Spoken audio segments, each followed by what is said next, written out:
Welcome to Go Lurk Yourself, a podcast about playing and streaming video games on the internet. My name is Crunky. And I am Cherry Cake. And today we just watched the Super Mario Bros. 35th Anniversary Direct. Insert hype here. We just a little behind the scenes. We almost last week recorded a bold predictions. Yeah. And we decided not to because we thought this thing might never happen and then we're going to look really silly. Well, the reason it came around was because you had been doing some like surfing on the internet. I mean, I think it was Reddit you were looking on, and there's been some rumors about the Direct because obviously Nintendo have been very quiet on the front of like big games, big new games, and they haven't done a Direct since the beginning of this year. They've done mini ones and they've done like ones dedicated to other things, but they haven't done a proper one. So you were sort of looking around and someone had predicted that it was going to drop last Friday. I'm recording this. So that was... Yep. Well, they said last week, and then like the little mini partner thing, when we talked about it a little bit, dropped. And we were like, this is nice for those games that no one cares about or not as many people care about as like, but when you're expecting it to be a Super Mario Brothers, like there's been this rumor of an all-stars package of all the 3D Marios for months, like half a year, all year. Like somebody leaked it clearly because spoiler alert, it came true today. And in true Nintendo fashion, they're like, oh, here's that thing everybody wants and expected, but also a bunch of other shit that you had no idea was coming. And if in the back, if you had Mario Battle Royale in 2020, please come step up, take your prize because that happened today. Yeah. Let's kind of just go through the things that we saw and what we were excited about. I mean, what most excited about, and then we'll go through all of them individually. Yeah, sure. What was your biggest excitement of all the announcements? Which one are you happiest about? Probably the ones that were expected, which is they've released or will be releasing a collection which is called Super Mario 3D All Stars. So it's got a trio of games, of old school games, I might add. So you've got Super Mario 64, which was originally for the N64. You have Super Mario Sunshine, which was for the GameCube. Yeah. And Super Mario Galaxy, which was for the Wii. Yes. So that just all those three as one, but mainly out of those, I am really, for some reason, I'm really excited to play Sunshine. I've heard people say that it's not great or it's not like one of the best Marios, but Sunshine and Galaxy I never got to play because I very, very, very briefly owned a GameCube and Sunshine just passed me by because I think I probably was at university at the time, so I didn't really have time to play. And then Galaxy was another one with the Wii. We still have a Wii, but again, it was just one that kind of we glossed over and we never got to play it. So there's two definite titles on that collection that I'm so excited to play because I've never played them before. So All Stars comes out on the 18th of September. And I agree. I've played all three of them. The only one of those I never finished was Galaxy, and Sunshine. And to be fair, that one came out in a time in my life when I was working like 80 hours a week and I hardly had time to game. So I might have just not had the patience for it. But what I can recall about playing it a few times I've tried it is that it doesn't have that Mario polish. Like, and if you look at the situation of what Nintendo was going through when it came out, it was rushed to be, it was supposed to be a launch title for the GameCube, and it wasn't ready. It was delayed. The GameCube launched with Luigi's Mansion, the very first one. Yes. And when Mario Sunshine finally did come out, it was fun, but you could tell like sort of toward the middle to the end, there was just a little bit of lack of polish in it. And the controls were a bit too complicated compared to the average Mario Brothers game. That said, I'm looking forward to giving it another shot. That there are no on these classic games, there are no real graphical upgrades. They did increase the resolution and they made it, so it'll be in widescreen because you got to think the originals were in the old 4x3 TVs. And I did read, unfortunately, that Sunshine is going to be 30 FPS, which I was kind of disappointed to see. But I know that like 30 FPS and 60 FPS, like 30 really bothers you, but I'm not too bothered. I think sometimes gameplay and maybe nostalgia as well just takes over the fact that it is 30 FPS. I can deal with that. Well, the GameCube specifically early on, like with Wind Waker and a couple areas in Mario Sunshine, 30 was the target, but not necessarily stable 30. So maybe these will be stable 30 now. Because when I say I don't like 30 FPS, it's because it reminds me of when 2D first started to grow in size, like when you had Grand Theft Auto 3 first come out. 30 FPS. You mean 3D? Yeah, what did I say? 2D? Oh, yeah. When 2D first came into existence back at... Oh, wait. No, when 3D games first started to become bigger and trying to go for scope, 30 FPS was the ceiling, but like if you ever played Wind Waker on the GameCube, it could chug down to like single digits during explosions and things like that. And that's the kind of stuff that makes me a little bit like queasy when I watch it. If it's solid 30 FPS without any hitching, it'll be great. You would think, that they've gone to this effort of doing it, and with them scaling it up as well, you would hope that Nintendo have actually taken time to put some finish on it, like you said, right. Sunshine was lacking it, so hopefully they have gone the whole 9 yards. Yeah, I hope so, but I from what I've seen, this is just a straight port with a up-res resolution. So who knows? Maybe there'll be surprises in there. But yeah. One thing that's interesting that I've noticed is this game is only available physically and digitally for a limited time, which makes me wonder, like, are they future-proofing because they're going to sell these individually later? You know what I mean? Did they give a time limit on it, or is it just said? Yeah, like I think it was March 21st, 2021, or maybe I'm confused with 21 with the year 2021. But like spring of next year, they said they're only going to be available digitally until then, and then they're going off the store. I want to say that they said that with the Battle Royale Mario one as well. That was only available till March as well. Yes, they're both, because I went back and rewatched it because it's just weird. You know what I mean? Like, that makes me think it was just this and not the other games that they announced. So are they planning that maybe fall next year in 2021, selling them individually, maybe for $30 each instead, which would be fine if this is just a bundled deal, because it's all three of them for 60, right?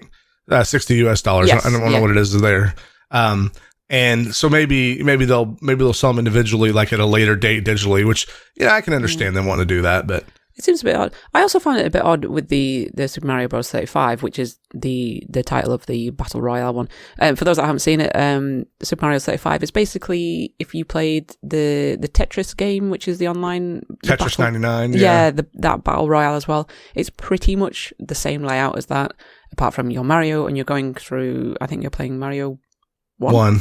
Yes. And you go through the levels and you destroy enemies, and then you destroy the enemies and they get put onto other people or the 35 or one of the other 35 players that you are playing against, essentially. So it is like a mini battle royale within that stunning. I don't know how. I'm curious to see this. I really am, because I want to see. You may not know, but back in the arcades, and I think on the Game Boy Color, there was a Super Mario Versus game that was out in the arcades, and this is like the late 80s. Okay. and it was basically sort of like this, that two people would race through a level, and if there were boxes you could hit that would put obstacles up on the other player's screen.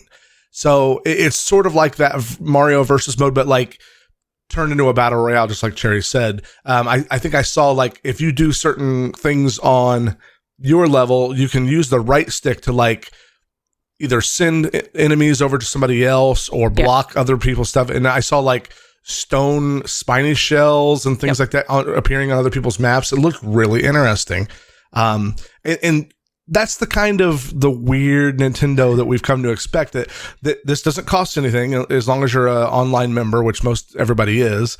And then it's just going to be available for 5 months, and there you go. Play it now and forever hold your peace. So that is what is confusing me as to why that in particular is only going to be available for a certain length of time. I wonder if they have something else coming out in March that they want to promote instead, and just put these guys to bed, maybe. You know what? Here's what they did with the Tetris was like $1 when it came out. Yeah. And then as they continued to support it like a live service, and after a while, I think they charged $5 for it. So maybe they'll this is like a big beta test, and they're going to tweak it and then put it up for sale at the end of that. That's a speculation. I don't know. Yeah, it could be. Yeah. So one of the other things they announced was the. I'm sorry. Go ahead, Cherry. I was going to ask, what is your favorite thing that you're looking forward to? I mean, I want to say the 3D All Stars like you, but this Game & Watch thing is just a very special limited time release. One of the things they announced is a Super Mario Brothers 1 Game & Watch system. Long before the NES, they used to sell these little handheld things. They back then they were liquid crystal display, black and white, when they weren't even backlit. But this one looks like it's got a Game Boy Color or Game Boy Advance screen in it. It's backlit and it plays Mario 1. It also can sit on your desk and just be a lit up clock and show the time with little Marios running around. And I think that will be a really neat collectible to kind of have. I'm actually going to, if I can, I'm going to get 2 of them, one to keep in a box and one to put on my desk and just have it light up. But yes, these are limited edition as well. Yeah, and if I can only get one, which hopefully they restrict it, but if I can only get one, I will probably use it. But between my daughter and I, since she was little, we've been collecting this stuff. So it was actually funny. I didn't realize, I was working this morning, I didn't realize that the Direct had come up, and all of a sudden Molly ran in and said, "Yeah, there was just a Nintendo Direct on it." I said, "Did you wait until it was over to tell me?" She goes, "Well, I thought you just want to watch it from the beginning." And I said, "You're right, I do." So she told me about it. We watched it again together. And but since she was little, I mentioned on here before, we went to there was a Prime Nintendo or a electronics boutique or a GameStop on the north side of the town I live in that always had big Nintendo events. Whenever Nintendo would do something in our state, that's the store it would be at, because it was a great big public location. And we went to like 3 or 4 events up there over the years. One was before Mario Kart came out for the Wii U. We went up there and demoed it and played that and Mario Maker before it was ever out. Right. It was actually a Pikmin event. We went up there and she wanted to get all these, they had this limited edition merch and pins and stuff they were giving away that was Pikmin related. And she has a Splatoon doll she got from that, all this cool stuff. And she loved, especially on the Wii U era, she loved playing Pikmin and Splatoon. And I was talking today, I go, "Oh, you've never played all these Mario games?" And she goes, "Dad, we've played them all." And I forgot, and she went, and it actually showed me, she has the SNES All-Stars cassette still, or the cart. Yeah. And then we had on the Wii U, we had Mario 64, Mario Galaxy. You could buy all those on the virtual console there. So we played all those there. But so to answer your question in a long roundabout way, probably the Game & Watch. And I think mostly because I didn't expect that at all. That was one of those things, just here's something different and interesting to commemorate it. Yeah. And now you've got to wait 2 months before it's released. Yeah. Well, it was funny. We were talking before we started recording. You could pre-order it from Nintendo directly right now in the UK, but not in the US. Yeah. But all this weird stuff. On the flip side of that, you guys do get the benefit of gaining or purchasing. I don't know how, winning, I guess. I don't know how you want to describe it, but Nintendo would put out these sort of missions, they're calling them, in order to gain special pins. So they have this little neat collection of Mario with, I think it's like doing different poses, and he has different items while he's holding it, but they're only available in the US and Canada, so rip the rest of the world. Well, I mean, to be fair, one of the steps included is you have to pre-purchase 3D All-Stars. I would do that. There's a limited number of these pins available, and one of the steps is involving pre-ordering it. So you think they had to make as many as they're going to allow you to pre-order, but the final step doesn't happen until that pre-order drops. So the day that Mario 3D All-Stars drops, you have to have all those missions done for that one to count. And you figure you can either get it happens on your Nintendo account automatically because they know you pre-ordered it, or you have to put in a code when you get the physical copy. So if there's a limited number of supply, the people who digitally pre-ordered are going to have an advantage, I think. Yeah. People were all over Reddit today bitching about that. People on Reddit bitching. I know it was hard to believe. Oh, no. You also actually, just before we started recording this as well, I made the point that with Super Mario 3D All-Stars being released, I'm very, very happy that these 3 games are being released for the Switch. But I also sort of mentioned to Crunk that I wish they would do a fully remastered or remake version of Super Mario 64. And then Crunk continued to call me one of those Nintendo fans. That was a joke, because we talked about it last week that it doesn't matter what Nintendo does, there's going to be people complaining because there's so much stuff that, and Nintendo is, that they fill your head with crazy ideas because they will do crazy stuff. Like, for example, today they showed this Mario Kart game, and the first thing I thought was, well, this is Mario Kart like mobile, right? Some kind of deal. And then the guy pulls out a Switch and he's driving, and then it shows a toy Mario Kart on the ground. And then he's looking at it, and there's a camera on this toy. So basically what you do is you set up a track in your house somewhere where it's got hardwood floors or hard floors. And then they have these like little raceway, awnings or whatever that they drive under, and you set them up in a path, and the Switch draws out a path in like a mixed reality, almost like a VR experience. But you look at the tablet, and your physical Mario Kart with the camera actually drives around on the track. On the Switch, through the camera, you see like baddies and other people on the track, and you can throw shells at them. Yeah. And when your real life Mario Kart gets hit by a shell in game, it actually stops for a minute before it can go on again. I'm like, that's mad. It's just out of this world. I mean, who thought that up, and who thought that was going to be? And again, this is something that's just completely out of left field. It's Nintendo. Like they do stuff like this. Where fair enough, we expected this as being the 35th anniversary of Mario. We expected some kind of collection, and they come out with I don't want to say a real life Mario Kart, but you know what I mean. Well, it's called Mario Kart Live. Home circuit. I guess so. Yeah. Well, I mean, it's the kind of inventive spirit that every once in a while they hit something out of the park, like the Wii or something. But it also gives them a Virtual Boy every now and again. You know what I mean? Like they come up with these crazy ideas, and they're like, let's do it, and that's just crazy enough to work. I kind of feel like Mario Kart Live may go down the route of like the Labo. Yeah. Given that it might be, it might be fun, entertaining for maybe a couple of weeks, and then get put in the closet and then forever never seen again. But when you were younger, it was real popular when I was a kid, but I'm quite a bit older than you. Did they have? Did kids have slot cars, racing cars, tracks like that to play with? Yeah, we call them Scale Trick. Oh God, that one word. Oh God, hang on. Let me just Scalex Trick. Yes, it was that one. Scalex Trick. Okay. Oh God, it's such a mouthful to actually say.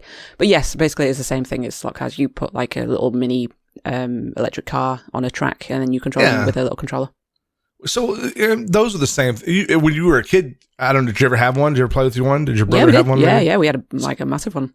And it was awesome and amazing when you were like 7, 8, right? The best thing to do with them was make them go so fast around the corners that they would just spin off. Yeah. So I can imagine, you guys played with that probably a couple of times ever, maybe, and it was probably $50, $60 or whatever the British equivalent of that is. Yeah, it was one of those gifts that you'd used to get at Christmas, and you would play it at Christmas and then never play it again throughout the year. Yeah, then like 3 years later, you go, oh, remember this? Yeah. You get out and play with it for like a week, and then it would just collect dust again. That's kind of what I think this is going to be like. I mean, it's going to be one of those things that it's fun here and there, and that's okay. I was really surprised when my daughter, who's 13, was like, I actually think that's really cool. I want to try that. I was like, okay, that's weird, but okay. So it looks like you get 4 checkpoints, is it? To lay out the track? Yeah, I didn't count it. I just kind of watched the video, but is that what you saw? Yeah, I was just wondering like how complex you could make the tracks themselves. Well, they showed one, like they showed the overhead, like in the outlines, that one that was curvy as hell. So I don't know if that you'd have to like buy an extra pack for that. But didn't those overhead canopies they went under look like Labo? Hang on, I'm just trying to find the. Okay, yeah, I was like, that looks like Labo cardboard in action. Yes. Yeah, that is true. So it's probably going to be a kit like that if I had to guess. I wonder how much these are going to be, because you obviously need, I guess, you need the checkpoints themselves. You need the little Mario Karts themselves as well. Yeah. Would a camera in it. Yeah. Is there going to be some software for it, maybe? I would imagine there will be. Like the Labo comes with an actual game cart. Yeah. Oh, okay. The Labo was, and I will stand by that. Those Labos are fun. They're great kids' toys. They're not for adults. They're not for. If you're a person who could enjoy as an adult building a Lego kit every now and again, that's exactly what it's like. It's like, oh, it's kind of fun to put together and see how it works. But like, you're not going to sit there and play with the 7-note keyboard for too long when it's done.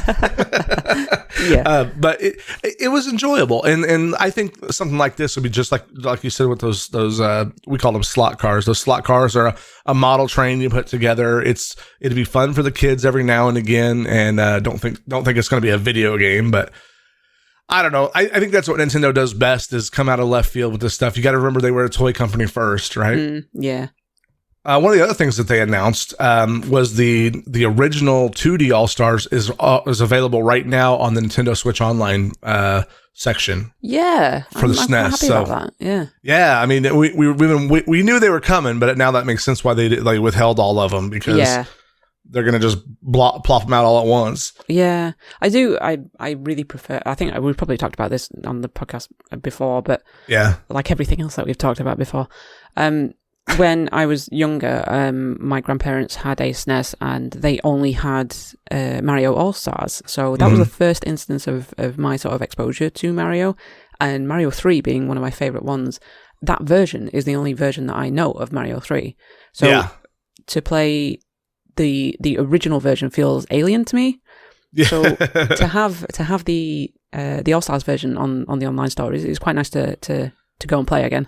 Yeah, because they're all the 16-bit sprites. Yeah. All three of them are. So to me, it's weird to play the new ones. It's like, this feels weird. But that's sort of why I was hoping that there would be like a little bit of a up-res version of Mario 64. Like maybe instead of 14 polygons and some duct tape, they could actually like up-res this model a bit. But you got to remember that was 1995 when they made that game, 96 when it came out. I mean, that was cutting edge tech, and they were they did it really well. Yeah, 3D was sort of just becoming more prominent, I guess, especially with like the N64.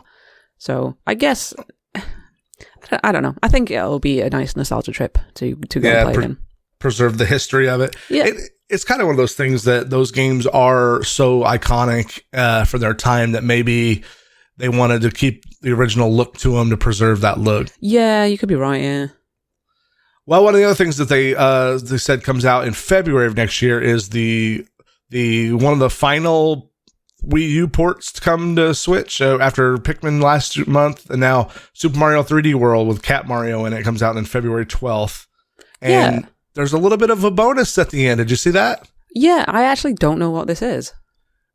So it's called Bowser's Fury, and they just showed like a creepy overworld, and it looks like maybe an expansion area that maybe they never put out for the Wii U. Like, and if you played that game, spoiler, you fight Cat Bowser at the end. So I thought it was a funny, cute Fury instead of furry. Because see. Homophones, they're hilarious. 3D World was okay. I did play it for the Wii U, and it was fine. It wasn't particularly anything to write home about. It was, I have a really bad perspective on 3D World because it gets so much stick when you come across levels in Mario Maker 2. Right. Because there is no good level that anyone has ever made in 3D World in Mario Maker 2, and it's just garbage. It's just not what most Mario Maker 2 people want to play, that's all. Well, precisely. Yeah. And the catsuit, I dislike the catsuit, unfortunately. I know it's one of the biggest things that's probably in 3D World that got introduced, and I just don't like the physics of it. It's really... You said you did play it on the Switch or the Wii U, right? Yeah. Okay, so the Mario Maker 2, they kind of force everything in a 2D perspective, right? You don't actually. It's not. So Mario 3D Land was for the 3DS originally, and it was a kind of a compromise isometric view to where it was a 3D game, but it really tried to like control the camera, and they sort of carried that into 3D World. Like, because it's basically the same game. It's just the different levels in 3D World. And I think the cat mechanics work better in 3D than they do in like the 2D Mario. They're not really all that useful, or they're kind of cheesy in a 2D environment. But in the 3D world, I thought you had to have them, especially running up walls with that. You talk about that dash mechanic where they spin and go straight at a 45-degree angle. Yeah. Well, the one thing that I struggle to get to grips with, it probably is just from experience with Mario Maker 2, but is where you're the cat and you go, you scale a wall, but halfway through, if you want to let go and like dive, the pounce that you can do either midair or you can do it off a wall, I think. Mm-hmm. But I struggle with that mechanic. I just can never get it right. I know exactly what you mean, because I struggled with it in 3D World when I first started doing it, and then every now and again I would still like accidentally like just dive off into nothingness. I'm like, oops. But that game at the end of Mario 3D World, after you beat Bowser, there's something called Star Road or something like that, sort of like from Mario World, Super Mario World.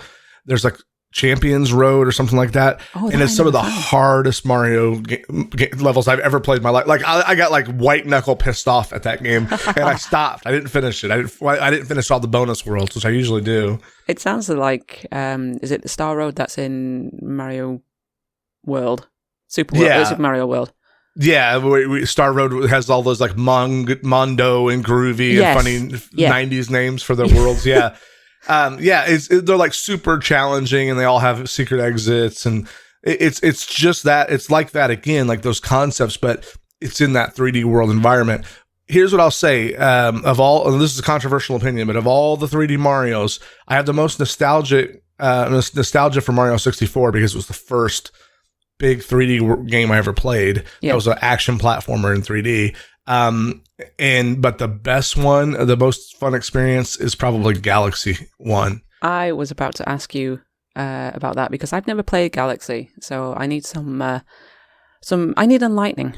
I don't want to like oversell it or set your expectations too high. Oh my god, it's the best game in the world ever. Yeah, it's better than every other Mario game put together. No, it's here's what makes it interesting. It's a simple concept, but it feels like something new and different. If you played Mario 64, Mario Sunshine, Mario Odyssey, here's a world, you run around, you jump around. Well, Mario Galaxy is a bunch of objects in space. So gravity is its key mechanic. There'll be levels where you will run, and if you get a good enough jump, you'll float off the planet you're on and get caught in the gravity well of another planet and go to it.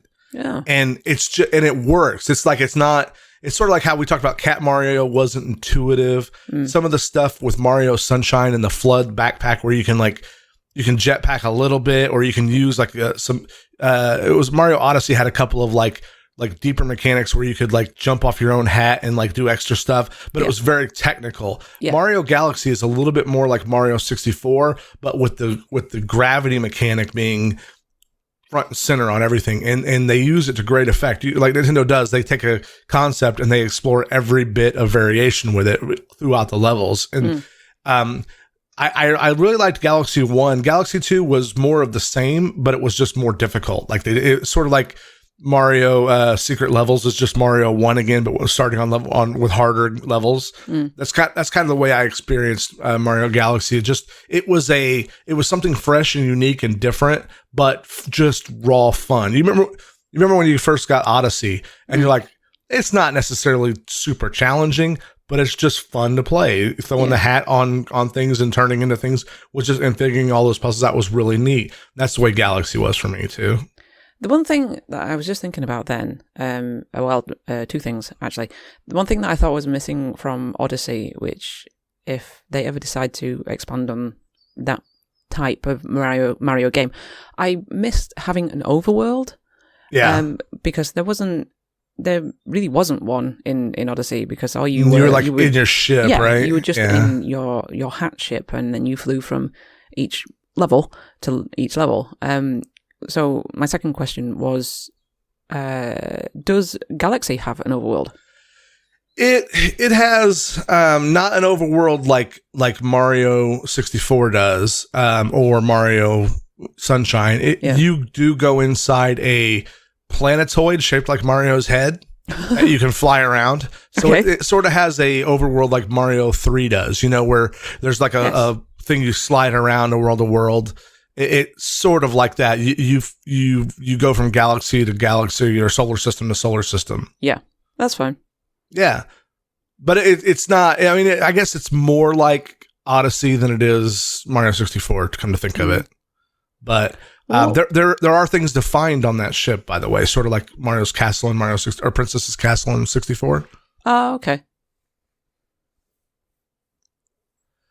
Well, what else was in this thing? We had we talked about Mario 3D World. We talked about Super Mario Brothers 35. We talked about the Mario Kart All Stars 2D and 3D. What about Animal Crossing furniture coming in 2021? Yay! Mario themed. I know, like the two of us don't really care, but there are probably lots of people who love Animal Crossing will be excited to get new furniture. The Animal Crossing has been so huge for them that Nintendo's financial reportings this year where they have like. They're up 450% in revenue and cash and profitability. Their stock is just soaring like crazy because Switch has been such a success, and so has Animal Crossing. Animal Crossing is one of the highest selling games of all time now, and it's just insane because it caught that Wii casual audience. The Wii Sports casual audience of non gamers. Oh look, Granny's bowling, yay! Granny learned how to play Animal Crossing. That's Nintendo's strength where, you don't ever go, hey, grandma, do you want to come play God of War with me? It's never going to work. Even though I love God of War, it's a great game. And then, but it's just like, it captures a different audience. Yeah. And not just that, it's like Animal Crossing has such a cult following as well, coming from the, what was the one that was released before it? Animal Crossing New Leaf for the 3DS. Yeah. It was called New Leaf, yeah. And I enjoy those games for about 4 or 5 weeks, and that's okay. I can honestly put my hand up and say I've never played one. It's one of those games that I bet if you played it for a bit, you would like it'd get its hooks in you at least for a time. You'd understand its appeal. I'm not saying you should. I'm just saying like I knowing you for a couple of years now, I think it might have some hooks for you, but it might not too. Who knows? Well, I did binge last year on Stardew Valley, so I can see the similarities in that. That's the perfect comparison. Stardew Valley is probably a little bit deeper in mechanics, but where Nintendo shines with Animal Crossing is in its like it's what do you call it? Not attitude, but like charm, like the characters and the comedy and their little game. Like when you go to fish. There's a little mini game in fishing that's a lot deeper and more video game feeling than Stardew Valley. You just like keep a thing in between 2 lines and that's it. This one, the fish, like he comes up and he's like, oh, is he going to bite it? And then he swims away for a minute and then he comes back and then finally he'll like pull it under the water and you have to pull it at exactly the right time to struggle and pull it out. Yeah. And they have all the Nintendo noises and then you go, if it's a fish you've never seen before, he gives you a little pun and you got to go put him in the museum. I will say I appreciate the puns that I've seen. Yeah. Yeah. And that's where Nintendo shines is with its little charms like that. But, also there's going to be a Splatoon themed Splatfest or a Mario Splatoon themed, a Mario themed Splatoon Splatfest. That's a mouthful. There you go. In early 2021. So it's going to be Mushroom versus Stars, I think. And they showed like you could order T-shirts to support your team. I saw that. I'll give Nintendo a lot of credit on Splatoon. Splatoon's been around for about 4 or 5 years. They have supported that outside of just putting the game out there. They supported it on social media with in-game events and keeping that game fresh. And I honestly didn't think they had it in them to pull that off as long as they have. So I'm looking forward to us jumping back in and trying Splatoon again, or maybe if there'll be a Splatoon 3, because we're kind of at the end of Splatoon 2's lifespan, I think, if you judge it by the first one. There's also go ahead. No, you go. I was going to change the subject, but if you were talking about Splatoon some more, let's go ahead. No, I wasn't going to change. No, I don't know anything about Splatoon. Oh, you should really try it sometime if you find it. If it ever goes on sale, get it. Okay. 3D World Cat and Mario Peach amiibos. I forgot to bring those up when we were talking about the. Yes. Yeah. I did see them. So you know me, I got 100 and some amiibos. I'll probably have to get one. Yeah, I know you like your amiibos. No, I'm letting the side down today. I have never owned an amiibo. Oh my goodness! I know. I feel disgraced right now. Call yourself a Nintendo fan? Get out of here. Did I? I think it's fair to say you're a Nintendo fan. Yeah. Especially since the Switch has come to fruition or full force, whatever you want to call it. But yeah, right. Definitely an advocate for it. There's a Mario Maker 2 in-game event coming at some point in time. A 35th anniversary themed Ninja speedrun course is coming to Super Mario Maker 2 game, along with a Super Smash Bros. Ultimate online tournament and Super Mario themed Splatoon 2 Splatfest. Yeah, we talked about that one. Yeah. Okay, I have it's not a rant, but I'm going to get on my soapbox about this. All right, let's do it. Mario Maker 2 has some serious issues, unfortunately. All right, let me guess. I know exactly what the issue is. That too many shit games make it onto the list. You mean levels? Oh yeah, that's what I meant. Levels. Yeah. Yes. Yeah. Well, precisely. I mean that's. What do you do about that? You sell nothing. You can't do anything. Yeah. It is literally, there is no way around, or you can't stop people from making these garbage levels, which is it's so unfortunate because there are creators out there that are just immense at what they do. Recently, the community on Twitch, who some of the big streamers that do or did focus on Mario Maker 2 as their kind of game or their go-to game. They held, I think it was through Warp World that did it. But anyway, they held every year they hold an event which celebrates Mario Maker for what it is, and they get really good level designers in, and they all create really, really well done levels. And they call it like this one was a 4-year Mario Maker level, so they've done like previous like 3 years, 2 years, and 1 year as well. So you get to pick these, or you get to showcase these really awesome levels, and it's just so overwhelmed with this utter garbage that you have to deal with if you do the endless run, which I'm still not a fan of. I really think they've gone backwards in terms of just the free play mode, if you want to call it that. With the Mario Maker 1, they did 100 lives. So you got 100 Mario lives, and you work your way through, I think it was 9. I want to say maybe 9 levels on Super Expert. So you got like really, really difficult levels in Super Expert, and you had 100 lives. I think it was 100 lives. It's been that long, so I can't actually remember anymore. I do remember it was 100 Marios. I remember seeing it on the Wii U. So you get like a limited amount of lives in order to get to the end of this this challenge. And I think Endless has ruined it. Endless mode has just created this boring mode from Mario Maker. There's no goal, there's no end point. With the original one with the 100 lives, at least you had something to aim for. And if you had 1 life left, you had the ability to skip. If you had 1 level left to do, you'd be like, oh yes, I can do this in 1 life. But it's endless. It's literally called endless. There is no goal to it. I think people of your skill level and like your taste in that game, I think Nintendo with its endless level is like getting the casuals in. Like, hey, look at this random guy's level made. It might be shit. It might be great. Who don't know? I think that target is for like people who are kind of casual. And what you should do is do like you've already done and found those like cultured places, not cultured, cultivated list where people share, where okay, these are made by people who know what they're doing, and just play those levels because, man, I know what you mean. You can get some levels that are like either trolly or just not fun or lame or generic.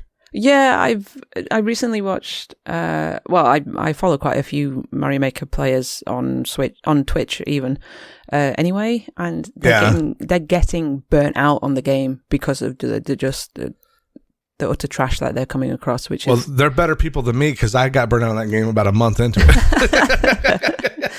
I like Mario, but like what I love about, and this is just my personal opinion, there's no wrong way to play it. The game, you play it however you want. But for me, I like Nintendo's design. When they design a level, I know it's going to be fun. Yeah. And it'll slowly increase to a mild challenge, but it won't be like Kaizo where there's a block at the end that knocks you in the hole. But you'd have to do like 12 mid-air jumps with shell jumps and everything that else. Stuff is amazingly technical and impressive, but like it just doesn't hold my interest for long. Like I could sit there and go, I got that shell jump once. That's good for me. I don't need to learn how to do it every time. But it's amazing and impressive to watch people do it. It's kind of like to me, you remember about 10 years ago, there was a big, maybe 15 years now, there was a big parkour kind of thing going around the internet where people were posting videos of them doing crazy parkour stuff. That to me was like, well, that's really impressive, but I would kill myself trying it. I have no interest in doing it. I'll just watch other people and I'll be happy doing that. Yeah, I think that's where I get the most enjoyment out of it now. Watching it, yeah. Yeah. Specifically, I used to, when I didn't work during the day, Australian streamer called Just Cook, who he kind of he picks the levels that he wants to play, so he doesn't do endless. He's known for doing troll levels as well, which is fine when someone else is playing a troll level because it's quite funny to watch. But I know playing it would make me break my controller. Exactly. It's like you could probably watch a horror game, but you can't play one, right? Yeah. Exactly. Yeah. Well, Cherry mentioned earlier the missions that you can do on Nintendo if you're in America or Canada and you want to try to get the missions done to get your pins. What do you say we help them out? You want to do one of these quizzes and I'll ask you the questions and we'll give them the right answers regardless? Oof. Go on then. All right. You want the easy or the hard Mario questions? Oh, I better start with the easy ones. All right. We'll do the easy ones first. In which game did Mario first get to ride his lovable pal Yoshi? Let me know if you want options. Well, I'm going to say Super Mario World. All right. That's your final answer? Yes. Correct. Yay. Yoshi first hatched in Super Mario World. But I don't know if it was you that was talking to me about this, but apparently there was plans to introduce Yoshi earlier on, but they couldn't do it because of limitations on the console. He was an idea that Miyamoto had for Mario 1. They're just like, how can we make man ride dinosaur? We can't do it. We don't have the technology yet. Is he a dinosaur? Is Yoshi a confirmed dinosaur? I think he is. Yeah, they call him he's from Dino Land, so I'm going to go ahead and say yes. Yes, that would make sense. What insect transformation can Mario power up with in the Super Mario Galaxy game? Oh, see, I don't know this because I haven't played Galaxy. But you saw a trailer today where it showed him in this power up. Did it? I was watching it while I was at work, so I was only sort of half watching it. I'll give you some options. You can take an educated guess. Okay. A stink bug, a ladybug, an ant, or a bee? I'm going to say ladybug. No! It was a bee. Bee Mario has the power to buzz through the air for a short time. Oh, nice. It's cool. The level on Galaxy. I don't want to set expectations too high, but this is what makes Galaxy great. There's all kinds of crazy power-ups in it. Mario could turn into a spring in one level, and he just springs around. Okay. All right. Which one of these is not one of Mario's power-ups? A one-up mushroom, a superstar, a magic hot dog, or a fire flower? Oh, I think it's the fire flower. No, I'm only kidding. It's the hot dog. You almost have me. I was like, are you fucking kidding me? You got it right. This is an easy one, but let's see if you can get the next one right. Okay. What is the name of Mario's raccoon-like suit that gives him the ability to glide through the air? That is the Tanuki suit. Very good. Their options were super suit, lawsuit, bathing suit, or Tanuki suit. No, lawsuit is what Peter tried to do when they made that fake Mario game. Right. Oh, man. That power-up was first introduced in Mario 3, just FYI. Yes. All right, and this is the... Go ahead. I was going to say, for years, when I used to play this at my grandparents' house, I never knew you could do... Was it a down and... Down B. Down B, and you could turn into a statue. Yeah, I never knew that. That has something... I'm going to mess this up, and if you are of Japanese heritage or know the actual... And I've got this wrong, please accept my apologies, but... I believe that has something to do with Tanuki. Is a Japanese raccoon. Is like, you know, the history of it is that it was supposedly magical and would turn into a statue when it was looked at. Oh. Anyway, okay. This is the fifth and final question of the easy quiz. So they saved the hardest for last. Luigi is Mario's blank: brother, cousin, dad, or boss? I'd love him to be his dad. It's his brother. That is right. Luigi is Mario's lovable little, and they put it in quotes, bro. Yeah. Well, he's not exactly little, is he? I have to know you are a Mario master. 5 of 5. Congrats, you completed a My Nintendo mission for taking the Mario quiz. Well, technically, I only got 4 because I got the Galaxy one wrong. Oh yeah, that's right. Okay, I clicked on it in the right you answer. You got 5 of 5. All right, I already did both of these. Here's the hard one now. Okay, go. Okay, but we're giving the right answers because you guys listen to this podcast. You're on the inside track. We got your back. In the Super Mario Sunshine game, Mario uses a tool strapped to his back to clean the messes on Isle Delfino. It's called FLUDD, F-L-U-D-D. What do those letters stand for? And I will give you the options. Okay. Flash Liquidizer Ultra Dousing Device, Fantastisch Ludwig Under Dingbat, Forensic Light Under Dirty Dog, or Flaming Laser Ultra Dirt Destroyer. I really hope it was the second German one, but I'm guessing it was the first one. Flash Liquidizer Ultra Dousing Device. Is that what you're going with? Yes. Correct. Yay. Mario uses the Flash Liquidizer Ultra Dousing Device, or FLUDD for short. Oh, don't worry. When you play this, you're going to get a nice 5-minute intro of it talking to you, going like in Animal Crossing. I get the feeling that they came up with FLUDD as the character's name, and then they were like, we need to change this into an acronym. What can we make fit? No, I'm pretty sure that FLUDD is based on an actual real-life alien from outer space that told him who he was. All right. Corrected. Question number 2. 3? 2. Yeah. In which game did Mario first encounter the poison mushroom? Was it Super Mario Land, Super Mario Brothers 3, Super Mario Brothers The Lost Levels, or Super Mario Brothers Wii? Ooh. I want to say it's Super Mario World? That wasn't one of the questions, or one of the answers. Was it not? No, Super Mario Land was the Super Mario Land game. Okay. Super Mario Land is incorrect. No, it's Super Mario which Brothers is Super Mario Land? Huh? Which one's Super Mario Land? That was the very first Game Boy one, black and white. No, sorry. Oh, God. Do over. It was Super Mario Brothers The Lost Levels, also known in Japan as Super Mario Brothers 2. I wouldn't have got that anyway. I didn't know that was in there. Yeah, the poison level, it's the first one you get in that game. You have to pop it out, but it's a poison mushroom. In which game did Mario first get sleepy and take a nap when the player was idle? Was that Mario 64, Mario Sunshine, Mario Odyssey, or Mario World? I remember it from 64, so I'm going to say it's from Mario 64. Correct. Yay. Even heroes need a break once in a while, and Mario finally gets to rest in Mario 64 saying, I'm tired, yes. before yawning and crying up for a nap. Would sometimes just purposely leave it idle just so he would do that because it was quite funny. I think we all did. That was amazing. Yeah. I mean, that was the height of video game technology. I was like, he's fucking sleeping. Look. Go wake the family up. Look, he's sleeping. Okay. Which is the first Super Mario game where Mario's hat can be blown off his head? Mario 64, Mario Odyssey, Mario Sunshine, or New Super Mario Brothers? Again, Super Mario 64? That's right. Mario's hat first gets blown off in Mario 64. It was there was a bird that does it, and you got to get it back. Yeah. I remember right. Nice. All right, this is the last one. Okay. In the original Super Mario Brothers game, Mario's iconic overalls were not blue. They were actually this color. Here's your options. Oh, Yellow. Well, this is unfair because I actually have the picture of it up. Damn it.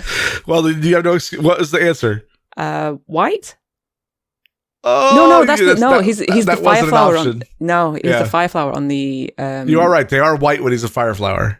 Here are your options: yellow, green, camouflage, or red. Oh, if they were camouflage, though. What was it? Yellow, green, camouflage, or red? Yeah. Actually, I don't know. I'm going to say red. You are correct. Here's a little bonus fun fact that my nerdy ass knows. On the original first issue of Nintendo Power, which was the magazine for Nintendo back in the day, they showed Super Mario Brothers 2 with Mario and Wart on the cover, and Mario jumping on a mushroom, and his pants were red and his shirt was blue from Mario 1. Yeah. They were backwards from actually what the game had. Yeah, that's what I'm looking at right now. Super Mario 2 has a blue shirt and red overalls. The Lost levels have red overalls and a blue shirt as well. Yep, and that's limited to color palette, because if he had blue, you wouldn't be able to tell him from the sky. Oh, of course. Mario wore red overalls in Super Mario Brothers, but soon switched to his now famous blue outfit. That's it. You are a Mario master. Yes, kind of. Kind of. Well, we'll take it. So, overall, good Nintendo Direct. You happy with it? Yes, I'm happy for this one, with it being the Super Mario's one anyway. I'm assuming it's not like their proper Direct, or whatever you want to call it. Oh, you better assume it is. You think so? What are they going to do? What else are they going to launch? It's Nintendo. I never know.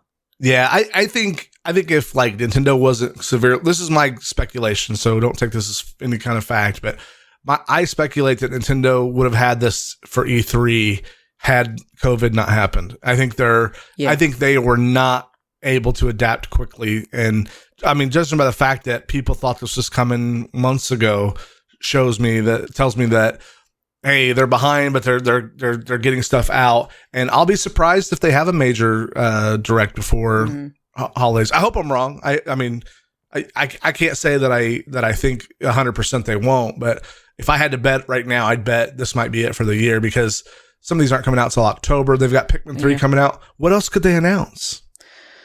Yeah, true. You want to have a few minutes of wild speculation for 2021? Ooh, does it have to be Nintendo related? It doesn't have to be, but I'll share my Nintendo theory, and then you can talk about whatever you want. Yeah, go on. So this is Mario's 35th anniversary. Well, guess what spring of 2021 is? Go on. Zelda's 35th anniversary. Oh, really? So, wild speculation time. Maybe before Christmas they announced that, hey, Zelda Breath of the Wild 2 is going to be out for Zelda's Legend of Zelda's 35th anniversary. And in the meantime, play all these 3D All-Star Zelda games. Oh, God. Yeah. Could you imagine? Like Ocarina of Time, Wind Waker. Yep. All the Wind Waker HD is one of the only games left on the Wii U that wasn't ported to the Switch. Really? Yeah. Huh. I would like to play that. It's funny that because when we were talking about earlier about the Super Mario 64, I would have liked to have had a remake of that. Wind Waker immediately popped into my head as well. I have very, very, very briefly played Wind Waker many a year ago. I am old, and I can't remember much of it. So to be able to play it again, my head would explode. I really enjoyed playing through it on the Switch or on the Wii U. I played it originally. On the Switch? What? I originally played it on the GameCube way back when it was new, and it wasn't into it. It didn't grab me. It had a lot of the FPS issues I was talking about. Yeah. But I played it to completion on the Wii U, and I enjoyed it. But I think what they could do. I have no idea what they will do. Nobody can predict Nintendo. But I think what would be really smart for them to do is to announce a release date or a release window for Breath of the Wild 2, either into this year, early next, whatever, and a realistic one, and then kind of slow trickle out the re-releases that they're going to put on Switch. The only other big game I can think about that they could bring to Switch from the Wii U. And I say these because during COVID, maybe they don't have enough time to make a new game, but maybe they could port one a little quicker, would be Star Fox Zero and rip out all the bullshit motion controls. And then maybe an updated version of Nintendo Land, because that was a really neat concept, but it was kind of half cooked and wasn't ready when the Wii U launched. For those that don't know what Nintendo Land is, i.e. me, can you explain? Yeah, it's a collection of games that were designed, it basically feel like little tech demos, but games that were designed for asynchronous multiplayer with the tablet. And since the Switch in docked mode, or the Switch can act as a tablet, what they would do is they'd have, they had all kinds of little mini games. One of them was Metroid based. One of them was Star Fox based. One of them was Mario based. And they had a Luigi's Mansion one where you would, now that I sit here and think about it, you couldn't play it in docked mode on the TV and have the tablet available on the Switch, can you? No. Yeah. So all that stuff I just said about Nintendo Land, just scratch all that. I'm not going to cut it out because I'm lazy, but I just wanted to get your hopes up and then dash them. Just like Nintendo. But it was really cool. They had all these like little party games, and it was perfect for families to sit around and play with because it was like hide and seek in Luigi's Mansion. If you were the tablet person, you were the seeker, and you could, you were hiding if you were on the tablet, and you could see where everybody was as you were hiding, and the other players were looking for you on the main TV. And then they had one where it was run around and chase and tag each other, basic stuff. But it's, those games are fun when you're a kid for a reason. They're even more fun on that game. There are so many games I don't even remember all of them now, but but they all had that little Nintendo charm to them. Yeah, nice. So what's on your wish list for 2021 besides Final Fantasy Part 2? Yeah. Whenever 7-2. Yeah, I actually forgotten about that. I need to play through that again. We just dumped some salt in your wounds there. I know. I was watching GDQ at Games Done Quick not too long ago, and someone had done a speed run of Final Fantasy VII Remake, and it just made me want to play it again so much. How many playthroughs have you got so far now? Only 2. Oh, well, you need to get on the horse again. I did attempt to start a hard mode playthrough, and then when I got into it, I was like, no, that's not going to happen, because I didn't realize that you are unable to use items within the world. You can't heal, you can't use items to heal yourself during battle or any kind of is it mana? Oh my god, magic mana spells. So I wasn't really playing it for the challenge. I just wanted the nostalgia and the story for Final Fantasy VII anyway. So the second part to that, which I have no idea when that's going to drop at all. I can't imagine it'd be very anytime soon. And also, I was just looking on YouTube at the Super Mario Brothers 35 stuff, and in the recommended list, Hollow Knight, Silksong. We have heard nothing about that since over a year ago. I think it was. Oh, this is at least the 7th time we've talked about it on the podcast, so I know pretty much. Yeah. It was announced at last year's E3, so it's like a year and a half since it has been announced, and no one has heard anything else about that. So whether that comes out this year, fingers crossed, but no one has heard anything, so we really don't know. You'd think September we'd have a release date if it was come out this year. Yeah, which it's kind of disappointing, because I think if COVID hadn't happened, I reckon it probably would be at the end of this year. I think it would have been holiday this year. Well, I mean, the good news is it sounds to me like they've got Team Cherry and their publisher understand that releasing it when it's good and ready is better than releasing it early and incomplete. Oh, yeah, for sure. I'm happy to wait if that is the case, definitely. Yeah. I mean, because you could also always replay the last one again. For the 11th time, and sure. Yeah. Or, here's a crazy idea. Pick up Super Metroid. It's free on the Nintendo Online service, and give that a try, so you can see kind of what inspired that game. I would love to, but I have I played a very short amount of Metroid, the original Metroid games, and I can't say I enjoy them, unfortunately. Well, Super Metroid's a bit different. It's a bit more modern than that one. But if you already know you hate them, then you hate them. It's all right. It's more along the lines of, I tried to play Mega Man, and Mega Man didn't sit right with me either. Yeah, well, Mega Man's more stage based than like that. What makes Metroid in the Metroidvania genre that way is the finding the power ups and then the backtracking and exploring. Yeah. I don't know. it's a slower burn because it was a different time than Hollow Knight, but it's basically the same exact game. The combat's not as polished as Hollow Knight because Hollow Knight's much more modern, right? They've had the last 30 years of gameplay innovation to learn from. Yes, true. But, well, what about anything else in 2021 you can think of? Not off the top of my head. There is very little left of this year, which is surprising. Well, we got 3 months. A lot can happen in 3 months. Yeah. Like, I don't know. Let's say the world ends in November during the U.S. elections. You just never know. Wow, that took a turn. I know. I'm joking about the global destruction. It's just funny. On that note. All right, guys. Well, how can we get a hold of you, Cherry? If you guys do want to catch me on anything, I guess, you can do so. I am on Twitter. I am at CherryCake518, and do occasionally stream when the mood strikes over on Twitch. That's CherryCake, but with 3 R's. And you can catch me over at twitch.tv/crunky with 2 N's. We were going to have an hour-and-a-half episode today about the new golf game that Dee and I are playing, but Cherry said that maybe we should talk about Nintendo instead. Yeah, I mean, I think it'd get buried like with the amount of other people doing podcasts on the new golf game. Yeah. The Dee and I have been playing that because I'm going to tell this quick story because we talked about Mario for an hour, but we were talking we were at dinner the other day, and she's like, why haven't they put a console golf game out, Mario golf game out? Because we used to, back in the N64 era, we used to sit and play it for hours. We just play it and take turns. And we miss that opportunity to play those games together because when we stream, we sit in separate rooms. We used to sit on the couch together and talk and play. And I go, well, there's this new one come from 2K out on PC. You want to give it a try? And she's like, fuck it, let's try. And we love it. We've been playing the piss out of it for all week.